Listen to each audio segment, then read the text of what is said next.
Bapak-bapak, saudara-saudara yang terkasih, mengapa saya menjelaskan ini? Karena memang inilah yang harus dipahamkan, membuka ya cakrawala berpikir kita.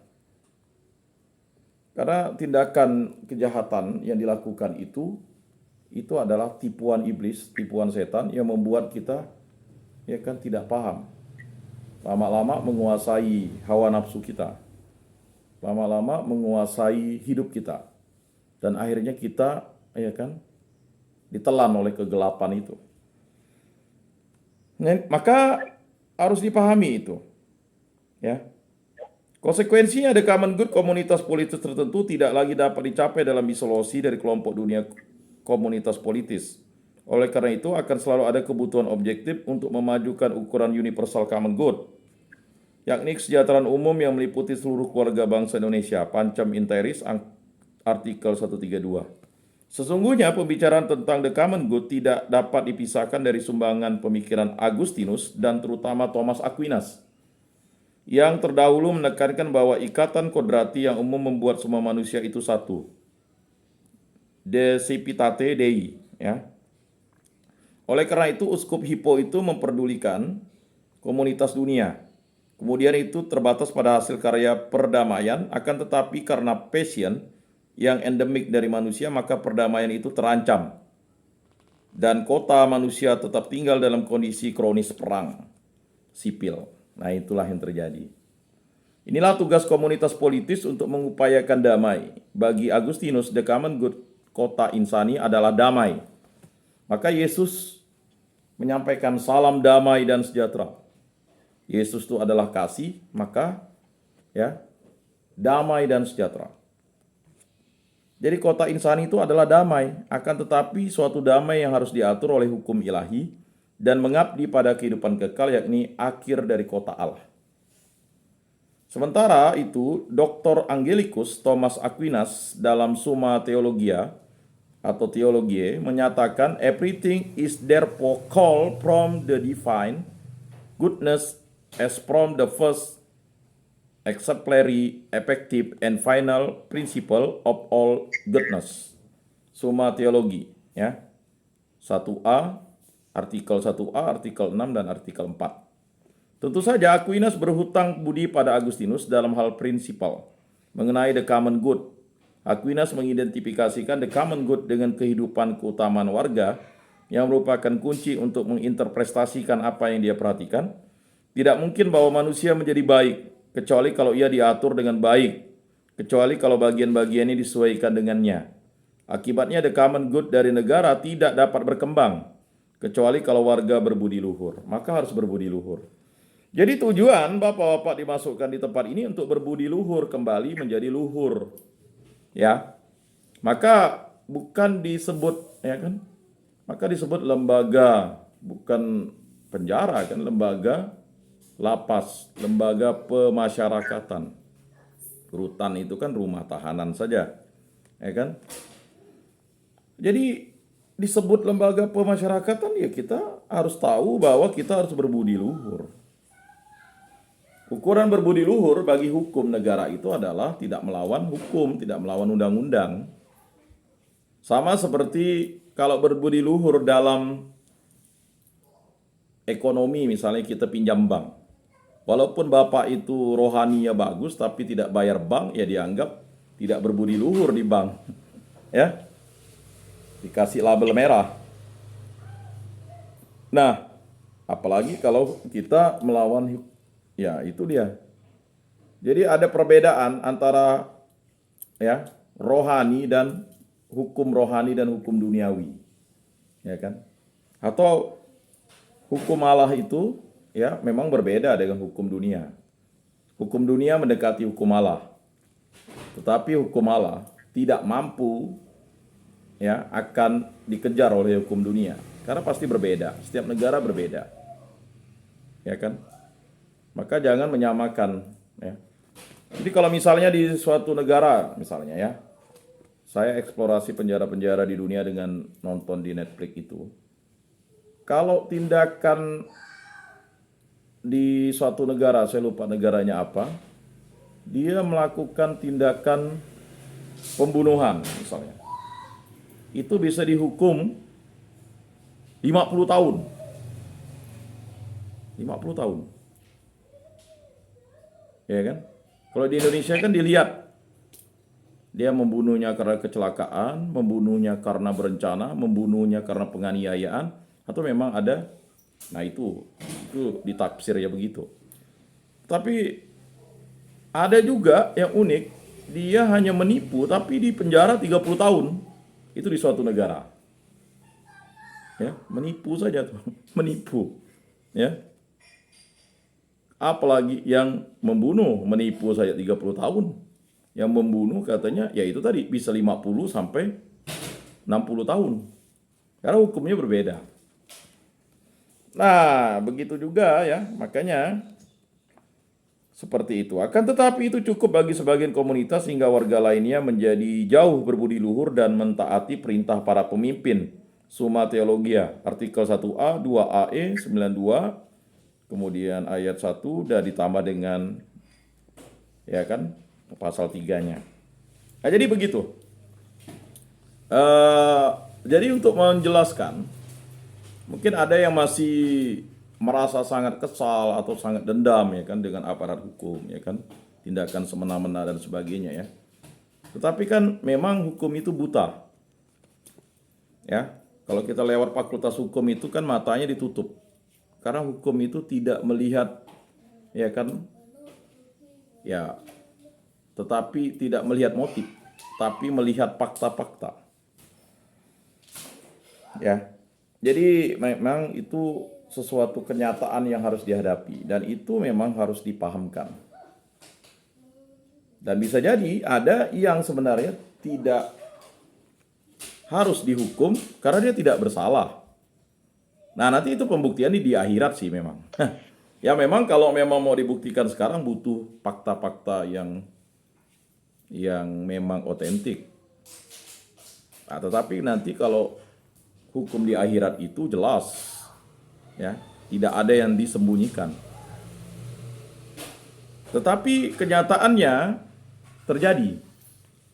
Nah, bagaimana di Indonesia? Catatan historis tentang gereja Indonesia yang peduli pada the common good memperlihatkan gereja memainkan peranan penting dalam upaya menyumbangkan common good bahkan dalam masyarakat pluralistik. Sebab pewartaan kabar gembira tidak dapat mengeksklusifkan keadilan yang menjadi jantung common good. Gereja Indonesia yang secara kuantitatif merupakan minoritas akan tetapi dalam sejarah dan manifestasinya selalu peduli meski tidak luput dari pelbagai kekurangan. Salah urus dan salah atur pada masyarakat warga, bahkan arah dan keterlibatan gereja pada masalah-masalah masyarakat menjadi bagian konstitutif dan tidak dapat diceraikan dari apa itu gereja. Dengan kata lain, jika gereja Indonesia tidak memperdulikan dan acuh tak acuh terhadap kenyataan sosialnya, di mana ia hidup bersama dengan masyarakat yang pluralis, maka pada prinsipnya gereja telah mengkhianati panggilan, bahkan amanat sucinya yang berasal dari Kristus Yesus sendiri. Ketika aku haus, kamu memberi aku minum. Ketika aku lapar, kamu memberi aku makan. Ketika aku sakit, kamu ya kan menjenguk aku. Ketika aku dalam penjara, kamu melawat aku. Jadi mungkin bapak-bapak secara tidak sadar, perhatian gereja itu kepada bapak-bapak itu luar biasa. Ya. Pelayanan setiap hari. Ya, sampai mungkin ada yang merasa bosan kali, oper kali ini. Tetapi itulah dia. Amanat Kristus sendiri. Ketika aku di dalam penjara, kamu melawat aku. Nah itu dia. Mungkin banyak yang tidak berpikir bahwa orang-orang termarginalisasi itu kan tidak hanya kelompok-kelompok orang yang miskin. Tetapi yang terpinggirkan, yang tidak mendapat akses, yang tidak mendapat keadilan. Bahkan ada yang mendapat namanya diskriminasi dan mungkin ya orang-orang yang terpidanakan, terhukum, hukumannya ya tidak sesuai dengan apa yang dilakukan. Misalnya mencuri sendal dengan ya bobotnya sih mencuri kan. Tapi mencuri sendal hukumannya 6 bulan misalnya. Mencuri sepeda motor hukumnya 6 bulan juga begitu. Ya kan? Jadi akibatnya ada pandangan yang salah ya, daripada mencuri alang-alang bagus mencuri banyak-banyak. Ah, ini kacau namanya. Itu tidak masuk, ya kan? Harusnya berbudi luhur. Tujuannya adalah memberikan efek jera. Efek jerahnya bukan jera untuk tidak masuk, tapi justru bertobat maksudnya. Nah, tapi di situ juga harus disadari. Ketika gereja diam di hadapan pembantaian kemanusiaan pada tahun 1960-an, ketika gereja dalam diri anggota-anggotanya penuh entusiasme menggalang kekuatan demi tercapainya kemerdekaan Indonesia, ketika para misionaris memajukan pendidikan, pelayanan kesehatan, aksi sosial karitatif untuk manusia yang dicintainya, ketika gereja dengan bantuan keuangannya menjadikan air mengalir sampai jauh dan membasahi lahan-lahan yang siap dicocok tanami, ketika gereja memotivasi orang untuk giat dalam perekonomian yang sehat, pendidikan keluarga, ketika gereja tanpa takut memerankan fungsi kenabian di tengah sikap pemerintah yang represif, berikut aparat keamanan yang menindas hak asasi manusia, ketika warga gereja terdorong oleh iman kepercayaan mereka, membela kepentingan wong cilik yang dipojokkan, ketika gereja bahu-membahu dan jatuh bangun menjunjung tinggi sikap hormat dan dialog yang tulus dengan kebudayaan, penganut agama non-Kristen dan lain sebagainya. Semua hal ini memperlihatkan dengan jelas gereja Indonesia yang tidak menutup mata terhadap tanda-tanda zaman. Hal ini mempertegas keyakinan bahwa lembaga gereja dan seluruh warganya menjadi ahli kemanusiaan. Ini dimungkinkan terutama oleh kebutuhan bekerja sama, keterbukaan. Sebab semua diperuntukkan bagi manusia yang memiliki keterarahan kepada Dia. Apalagi disadari sepenuhnya bahwa kontribusi lembaga gereja Indonesia dalam kerangka kesejahteraan umum pertama-tama dengan menjadi garda depan di bidang moral, trust, harapan, dan kasih. Moral, kepercayaan, harapan, dan kasih. Orang-orang yang merasa diri dan diformat secara Katolik memiliki tanggung jawab moral untuk masuk dalam masalah serta urusan duniawi. Kerasulan dan panggilan Kristen dalam hal ini kentara sekali, yakni makin masuk dalam dunia sebagai garam dan terang dunia. Inilah justifikasi gereja Indonesia untuk intervensi pada masalah-masalah manusia Indonesia. Bapak Ibu, saudara-saudara yang terkasih, sekarang kita masuk ke dalam hidup bersama penuh daya karena iman. Tulisan dari B.S. Mardi Atmaja SJ. Ya. Kita pantas bersyukur bahwa dalam keuskupan kita ada begitu banyak awam yang dalam imannya dan besar keterlibatannya dalam membangun persaudaraan sejati. Hidup sejati erat berkaitan dengan iman sejati. Kalau hidup kita tumbuh dari iman sejati, maka juga akan tampil hidup bersama dengan pelayanan kepada sesama yang penuh daya. Namun hal itu semua hanya mungkin terjadi apabila Roh Allah merasuki diri kita. Di situ kita berjumpa dengan kesejatian hidup, karunia yang dipercayakan Allah kepada kita. Untuk mendalaminya kita dapat belajar, ya kan? Terus-menerus. Nah, kita harus belajar bagaimana iman yang dikaruniakan Allah kepada kita telah memberi daya agar dapat hidup sejati dan berkarya bersama siapapun juga secara terbuka. Maka kita harus mulai belajar. Ya. Mungkin banyak yang bertanya, mengapa saya berada di tempat ini? Ini adalah bagian dari ziarah sebenarnya. Ya. Jadi Bapak-bapak yang terkasih, ya, mungkin kita tidak menyadari, ya, semakin banyak anak di sekitar rumah kita, ya, dulunya mungkin, sekarang tidak lagi dia, misalnya main petak umpet, ya, main tapuk pipit, ya, di pagi hari, masih ada tidak anak-anak main tapuk pipit? Ya mungkin waktu tidak sekolah, ya. Siang maupun sore hari, bahkan malam, ya. Maka disadari enggak? Mungkin kita tidak sadar karena sibuk kita bekerja. Padahal, ya kan, waktunya sekolah, ya kan. Mungkin di kampung-kampung kita sadari itu kan, kok tidak sekolah anak ini kan, main terus. Perlahan-lahan diketahui bahwa semakin banyak anak itu tidak dapat meneruskan sekolah. Termasuk bapak-bapak mungkin tidak dapat meneruskan sekolah karena memang harus bekerja memenuhi kebutuhan ekonomi. Syukur-syukur tamat SD, tamat SMP, bahkan SMA itu udah paling tinggi ya. Di kampung-kampung mungkin tamat SMP paling tinggi sehingga jadi kepala desa ya tamat SMP. Tapi sekarang sudah tidak harus paket C ya. Nah, apalagi kuliah ya. Tapi mungkin beberapa tahun ke depan ya semenjak era reformasi sudah banyak ya yang udah kuliah, tapi kuliah mungkin ada yang tidak selesai. Ya kan? Dan anehnya memang orang tua di kampung juga lebih suka kita cepat bekerja. Ya kan, membantu di ladang, di sawah, di kebun, ya kan? Dan kita sering mendapati kesulitan ya yang serius dalam belajar. Anak-anak itu mau belajar tetapi mungkin dia tidak bisa membaca karena mungkin matanya minus. Nah, sehingga harus membeli kacamata, tapi kacamata itu kan mahal. Makanya banyak yang putus sekolah. Ya. Bahkan mungkin kita tercengang bahwa di daerah kita, di kampung kita ada yang kelas 3, kelas 4. Ya. Udah berhenti, yang penting bisa baca tulis lah. Daerah-daerah perbatasan tuh yang penting bisa baca tulis, udah ngojek dia. Ya. Sehingga IPM kita rendah. Ya kan? Indeks prestasi manusianya kan diukur dari tingkat pendidikan, kesehatan dan ekonomi. Nah, puji Tuhan itu bisa berubah terus kalau memang ya kita mampu hidup bersama dengan penuh daya dan karena iman itu tadi. Bahkan mungkin ya anak-anak sekarang ya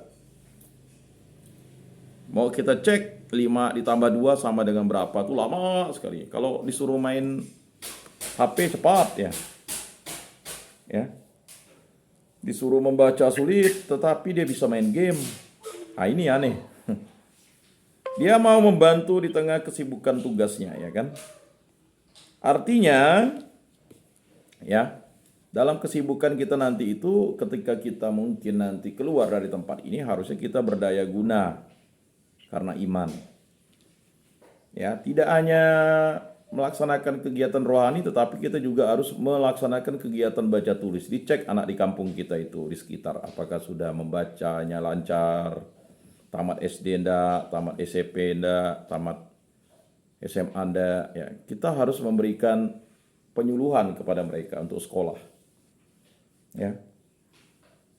Karena saya pernah dialog kalau kita ini kan kota penyangga IKN ya. Minimal generasi mudanya D3 lah Pak katanya. Ah itu. Ya. Diploma 3. Nah, kalau Bapak-bapak nanti keluar dari tempat ini ya kalau belum diploma 3 ya kuliahlah perlahan-lahan kan. Ya karena memang untuk membangun indeks IPM manusia itu kan diukur semenjak dia berusia 25 tahun ke atas. Jadi kalau ada anak-anaknya putus sekolah, ya janganlah putus sekolah. Paket A, paket B, paket C ada. Nanti menyesal. Ya. Mau jadi dewan caleg itu kan harus minimal SMA kan. Hah, ya kan? Nah, makanya harus ya berkembang di situ. Berdaya. Kita mau membantu kesibukan di sela kesibukan kita nantinya setelah kita keluar kan. Namun kita harus hati-hati sekali ya kan? Karena meskipun itu di kampung kita, di perkampungan kita, sering terjadi yang namanya ya hal-hal yang tidak kasat mata. Apalagi di daerah-daerah perkotaan ya kan. Ya, apalagi kita berada di wilayah perkampungan yang bukan komunitasnya ya, maksudnya kampung kita itu tidak artinya banyak yang beragama lain. Nah, takutnya kristenisasi katanya. Ya kan, kalau kita membuka pelayanan nanti. Kan sekarang ini kan ketika kita keluar dari tempat ini, membuka usaha itu sulit. Ya kan? Yang kita bisa laksanakan adalah pelayanan sosial kan. Nah, pelayanan sosial itu jangan sampai hal-hal yang sifatnya ingin membantu masyarakat lalu ya dianggap kristenisasi dan yang tidak jalan. Nah, ini pelajaran yang terbaik, kita mulai ya membuka misalnya yang pandai bahasa Inggris, membuka les bahasa Inggris ya kan. Yang bisa menggambar membuka les menggambar, yang bisa menganyam membuka les menganyam, yang bisa menjahit membuka les menjahit. Makanya dikasih keterampilan. Karena keterampilan-keterampilan yang nanti Bapak lakukan itulah yang akan ya kan menyokong hidup Bapak setelah keluar. Yang bisa buat bakso ya buat bakso, kan begitu. Yang bisa ya buat kue ya buat kue ya. Mengapa? Karena kalau lembaga resmi itu akan sulit menerima. Tetapi kalau Bapak berwira swasta, berwira usaha, saya yakin dan percaya. Kayak Pak Remang kan dia pulang ke kampungnya sana, dia akhirnya ya kan berdagang dia. Ya kan? Nah, itu harus dipikirkan, jangan berpikir ya. Kalau Pak Agus saya yakin dan percaya dia sudah berpikir nanti keluar dia akan jadi apa begitu. Ya jangan keluar lalu mau jadi lebih jahat begitu kan. Tapi berpikir setelah keluar nanti mempunyai relasi, bisa berwira swasta, berwira usaha. Tapi bukan menggunakan cara-cara yang tidak baik. Lalu menjual narkoba pula, ini lebih kacau kan begitu. Nah, ini harus dipikirkan. Jadi komunitas ini harus memikirkan ya. Ini nanti mau keluar nih, mau jualan apa gitu. Keterampilan apa. Ya. Kalau yang sudah punya toko, itu kembangkanlah. Ya, jangan berpikir lagi untuk ya kan kembali ke bisnis lama yang nanti memasukkan Anda ke situ lagi begitu. Nah, itu caranya ya menurut orang ya. Kalau dulu misalnya main proyek lalu masih mau menem proyek lagi, wah ini kacau. Ya kan? Karena paradigma lamanya belum kita tinggalkan gitu. Jadi carilah usaha yang memang tidak beresiko, yang mampu untuk menunjang kehidupan bapak-bapak dan juga keluarga. Jadi tidak hanya lalu berdiam diri merenungi nasib kan begitu. Setahun, 2 tahun, 3 tahun, 4 tahun lalu keluar, lalu tidak ada apa-apa. Mungkin bapak-bapak sudah memiliki investasi lahan ya buat kebun sawit misalnya kan, 1 hektar ya. Suruh istri dulu yang nanam, kan nanti bapak yang panen kan begitu. Dan sebagainya, itu harus dipikirkan. Tidak bisa kita lalu keluar dari tempat ini lalu merengek kepada keluarga yang punya bapak mama, yang merengek kepada orang tuanya yang sakit. Merengek kepada sanak saudara yang tidak bisa. Bisa jadi sanak saudara kita ya akan menjauhi kita dulu begitu. Nah, ini persoalan-persoalan yang akan dihadapi. Maka ya, tipsnya itu ya, marilah kita hidup bersama dalam doa. Mungkin banyak yang akan nanti agak sedikit curiga. Misalnya yang Katolik ya, pada saat bulan 5 dan bulan 10 ya kan, doa rosario bersama, rajinlah di lingkungan ya kan. Nampakkanlah bahwa ada perubahan moral di situ. Ya. Ke kampung kembalilah, rajin misa, rajin kebaktian, rajin pelayanan kan. Tetap orang curiga karena memang stigmatisasi itu terjadi. Tetapi jangan takut. Aku menyertai kamu akhir zaman, kata Yesus. Yesus bilang jangan takut kan. Tapi kalau kita tidak berbuat seperti itu ya kita akan terus ditakuti oleh masyarakat. Dan harus sabar, tidak boleh lalu apatis, kemudian lalu pesimis ya, lalu merasa tidak diterima oleh keluarga dan masyarakat, lalu kembali lagi ke hal-hal yang negatif. Nah, itu. Jadi jelas hidup bersama dengan doa itu penting. Bahwa Tuhan hadir dalam saudara-saudari yang papa dan menderita. Ya. Yang kita lakukan adalah menyelesaikan seluruh masalah kemiskinan yang ada di kampung kita dulu, atau yang ada di keluarga kita. Keluarga kita yang dulunya tidak berdaya, mulai kita ajak misalnya, marilah kita ternak. Ya kan, kita punya keterampilan beternak ayam, beternak entok, beternak. Saya yakin dan percaya bahwa Bapak pasti punya keterampilan itu.